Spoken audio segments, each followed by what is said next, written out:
Hi everyone, welcome again to Delta Staffing, the channel that brings to you up-to-date job postings. Today, we're going to be looking at Primera Blue Cross Blue Shield opportunity and of course the Cigna opportunity. So both of them being within the insurance healthcare industry.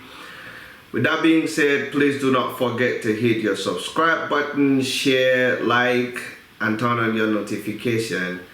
Let's jump right into it. Join me as we review these two opportunities. So before I'd actually spoken about the two opportunities that we'll be looking at today, and the first one would be with the Primera Careers Blue Cross Blue Shield. So for you to be able to find this opportunity, you can just go on Google and type in Primera Careers, and when it opens up this page for you, you can search by this job ID, which is R26468, and the job title is Product Specialist 3.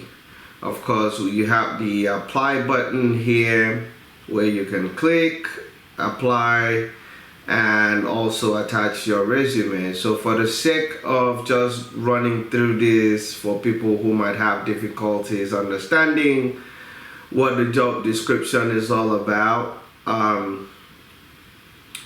here they're saying join our team, do meaningful work and improve people's lives. Our purpose is to improve customers' lives by making healthcare work better. It's far from ordinary, and so are our employees. Working at Primera means you have the opportunity to drive real change by transforming healthcare. Right, so I'm just going to skip through the link, which says Fort Branch Primera among America's 2023 best mid-sized employees, 2023 best mid-sized employer. So I'm going to go to your expectation, what you're supposed to be championing when it comes to this job, right? The product specialist will support the creation and management of the product roadmap and lead the execution of roadmap initiatives. In addition, the product specialist 3 will support the product manager and or implementation manager in developing and managing products in support of the roadmap. So here, you being a product specialist, there's also a product manager who actually understands the product and manages the implementation or the creation of that product. So you'll be supporting that product manager and making sure that the creation and management of that product's roadmap is successful. So you have to understand what requirement met is, and of course make sure that those requirements are met. You might, get involved in a little bit of QA, kind of quality control or quality assurance, testing, making sure that it meets requirement. If it doesn't, you send it back to the development team. If it does, you can move it to the next phase of your workflow, whatever the workflow is, right? The product specialist 3 works closely with the marketing and enterprise strategy team to gather relevant information and help guide the research that other teams will be conducting, right? This person would also help lead the management of relationships with new and existing vendors, which includes maintaining vendor information, contracting support, invoice analysis, tracking, developing and implement performance measures, metrics, and whatnot, right? So jumping into your daily routine or your daily activity as a product specialist 3, you would provide technical expertise on assigned product. So you need to understand that product's requirement end to end to be able to provide technical expertise. It does not necessarily have to be technical expertise. It could be functional expertise, but from a business perspective, you would be seeing the mid-size technical resource.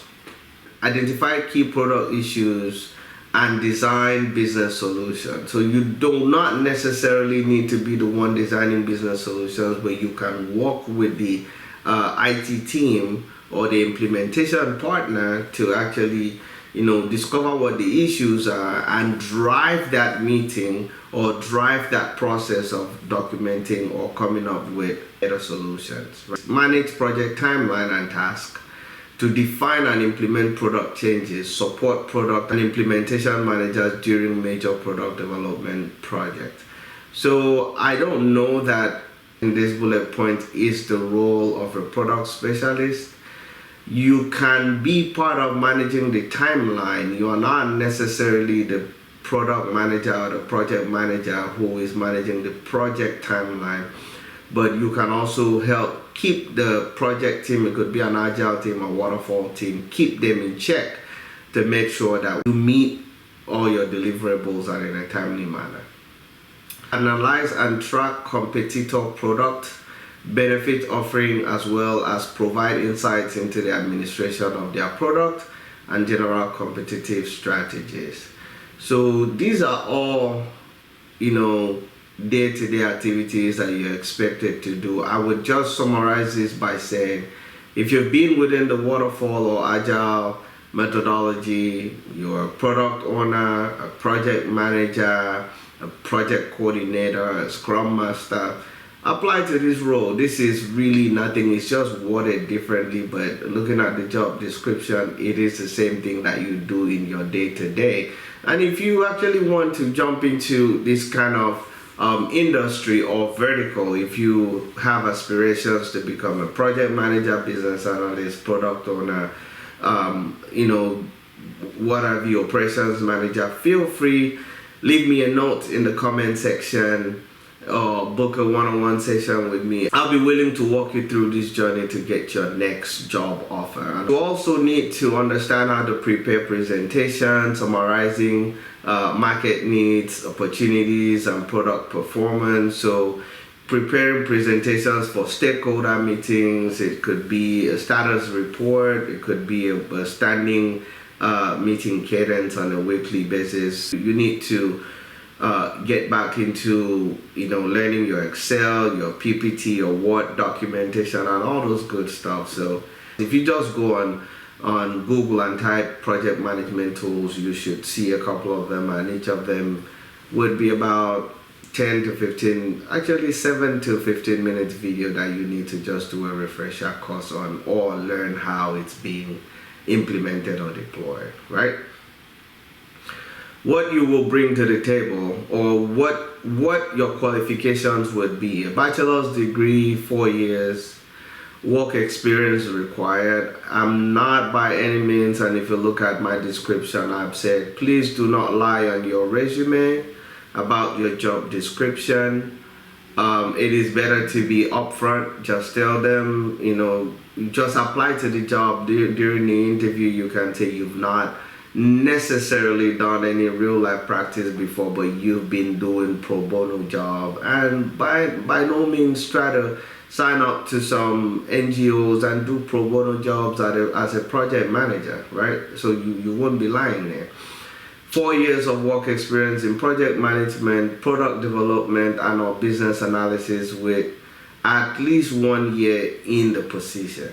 It would also be nice to have for you to have done this within the healthcare industry, because of course Blue Cross Blue Shield is within the healthcare vertical. Strong skills with Microsoft Office, including Excel and PowerPoint required, which is what I'd spoken about earlier on.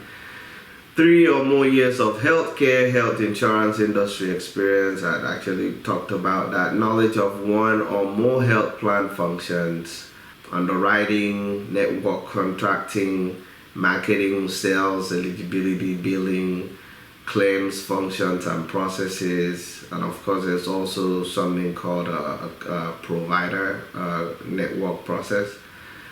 Strong project management skills, including cross-functional projects, right? This is what Blue Cross Blue Shield would offer you as a resource that works for them. All the benefit packages that comes with you working with them, I see, also includes free parking. Again, remember, this is a remote job, so I don't understand where the free parking is coming from. Maybe they expect you to come into office sometime within a month or within a quarter, right? So let's jump straight into the salary.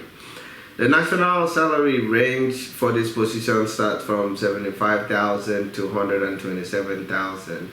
And of course, national plus salary range is 85 to 144,000. I think the difference between these would be living in a state that has a higher cost of living like New York, California and the rest, and this would be the state with lower cost of living.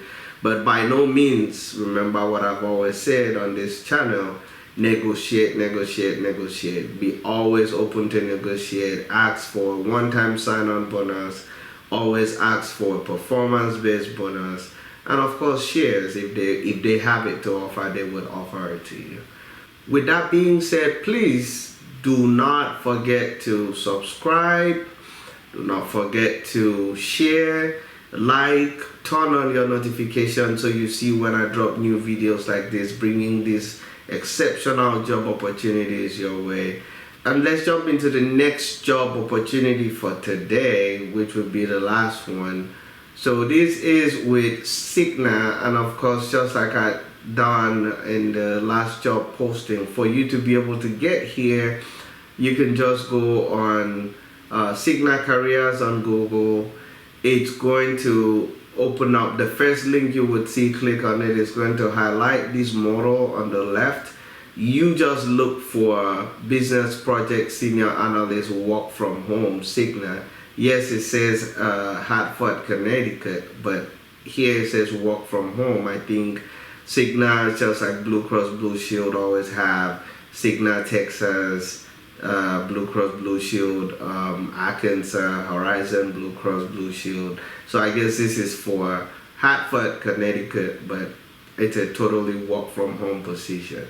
I'm just going to skip the job highlights because whatever is present in the job highlights is also present in the job description down below. So I just skip to the job description, click on see full description, and here it talks about job responsibilities. So the expectation is that you will be leading business partners to elicit, define, and document clear, concise, and measurable business requirements. So this role is kind of a business analyst role, right? But it's just worded differently. Business project senior analyst. So it's kind of a business analyst role where you are expected to sit down with the business, understand the business processes, understand the pain point, understand the ideal state, document the business requirement, and then you would work with a technical person to translate that business requirement into a technical requirement, right? You have the as is state and the to be state. So that is, as is state is really nothing but what is going on now, right? How business is done now. To be state is the ideal state, and in between as is and to be is a gap process that the technical team needs to solve for. So you have your business requirement on one hand, you have the ideal business requirement on the other hand, meaning where the business is and where they want to be. In between is a gap. You do a gap analysis. That is the pain point. Those pain points are what you document as a business, as a technical requirement, what you need to solve for, right? And then I'm just going to skip through this because I think I did a fair job of describing what it's really expected of you. So act as a subject matter expert for refining requirements and aligning those needs with business processes. Again, just to touch on this, you need to understand how to write persona business requirements. So requirements are not written the way it used to be written during the waterfall era. Now everyone has fallen. They will be writing user stories in a persona based format. Just putting an example there, as a business user, I want to do this so I can do this, right? So as a business user, as an administrator, as a manager, right? So, or as a technical resource, it's all persona based. It's really easy to develop. Participate and drive agile projects with the ability to create and refine epics, features, user stories, and also work in sprint within Scrum team. So let me break this down just a little bit, right? In the waterfall era, projects were done, whatever you do in an agile state now was done once. And then that project starts in the build phase, after the design phase, where you have all your project artifacts, you have all the nice things, you have your sign-offs, you have your scope being frozen, user stories are stored in the backlog. So all those was done once. But in an agile setting, you do it every sprint, even though there would be a very high level design sprint or design phase where you just do high level design to make sure you would be able to design and build this project. And by no means is it wrong to do a reverse engineering as far as it's not breaking the business triangle, which is your budget, timeline, and resources. When you're writing this business requirement, you break these requirements into what is called epics. Epics is kind of an umbrella that actually has features underneath it. So you want to build a house. Building the house is an epic, right? And then the features would be putting the foundation, putting in the iron railings. So epic is nothing but kind of an umbrella name that you push all the features. For example, if you wanted to build a car, building a car is an epic, right? A feature can be building the engine, right? And then you have user stories under that feature where you could be, okay, build the injector. I'm by no means a car expert, I'm just using that as an example. And these are done in sprints. Sprints could be a 2-week sprint or a 3-week sprint within a Scrum team, right? So if you do not have the Scrum experience, you can go on Udemy, get a course for $21, and you can complete it in 10 hours and you're ready to go. Manage user acceptance testing and support. So you're expected to work with the QA team, get their test script, and by that, using that test script, get ready. You can use subset of those test scripts and get ready for user acceptance testing, which is UAT. So when it gets to UAT phase, you would be the one working with the pilot users or whoever is involved in UAT to do the UAT, and any bugs that comes out from it, you pick it up, hand it over to the development team, and they can fix it. Identify and coordinate training requirement, which is what I just spoken about, using a test script that the user acceptance pilot users or users will be using to do their testing. Coordinate and implement a communication plan working with business partners. Drafting communications. I'm just going to jump into the skills that are needed here and just scan through them. Strong leadership skills, strong interviewing skills in case you're supposed to interview someone or running kind of a workshop trying to find out from business stakeholders or departmental leads how their business processes are being run. Strong listening skills, strong facilitation skills to lead requirement escalation workshop, strong interpersonal and negotiation skills, result oriented with high regards for personal accountability, ability to work independently and take initiative, strong self-starter and team player. And let me just jump into the salary here. For this position, the salary range is from $56,000 to $93,000. Again, if you remember, always negotiate your salary. Doesn't matter what location you find yourself. Negotiate. You can negotiate for $93,000, or if you go lower than that, you can always ask for a higher one-time sign-on bonus. Always ask for a performance-based bonus that is going to be within your band, because everyone at your level would be on the same performance-based bonus level. And always ask for shares if there is any. And that was it for today, my lovely people. Please, again, remember to subscribe, share, like, and turn on your notification. Until next time, remain blessed.